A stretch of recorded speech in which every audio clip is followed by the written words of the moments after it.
Russian hackers were inside a Ukrainian telecom giant for months.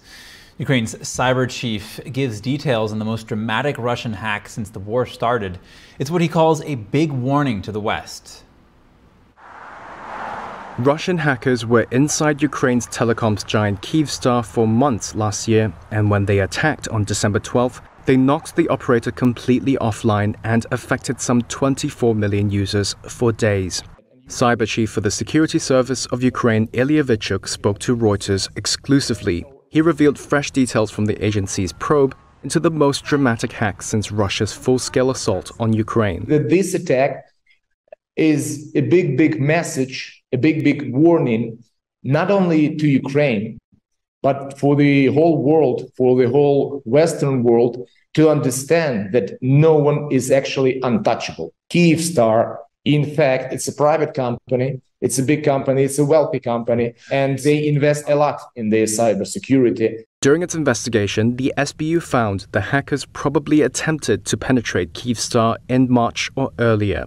We can say securely that they were in the system at least since May 2023. I cannot say right now since what time they had this full access, probably at least since November. The destruction at Kyiv began while the Ukrainian president was in Washington to press for more military aid. Ukrainians rushed to buy other SIM cards because of the attack.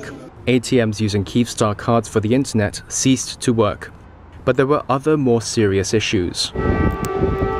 The biggest problem was in some regions, air raid alerts weren't actually functioning properly. So when you cannot call the ambulance, etc. So of course it caused very big panic here in Ukraine. Vichuk said he was pretty sure a Russian cyber warfare unit, Sandworm, carried out the attack. They identified the unit from earlier unreported attacks on other Ukrainian telecoms operators and bodies. Luckily, we, Security Service of Ukraine, we could act proactively because we were inside of enemy's system and we saw that they are inside. So we just came to this telecom operator, inspected it and found them. Ukrainian authorities assessed the hackers would have been able to steal personal information, understand the location of phones, intercept SMS messages, and perhaps steal Telegram accounts. Although the military was largely unaffected by the hack. Investigators are still working on how the break-in occurred and keeping their mind open to all possibilities.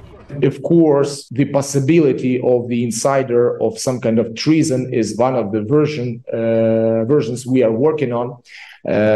But for now, as there are no one accused, I won't make this information public. Samples of the malware used to penetrate Kyiv have been recovered and are being analyzed. Vichuk added that the SBU had thwarted over 4,500 major cyber attacks on Ukrainian governmental bodies and critical infrastructure last year.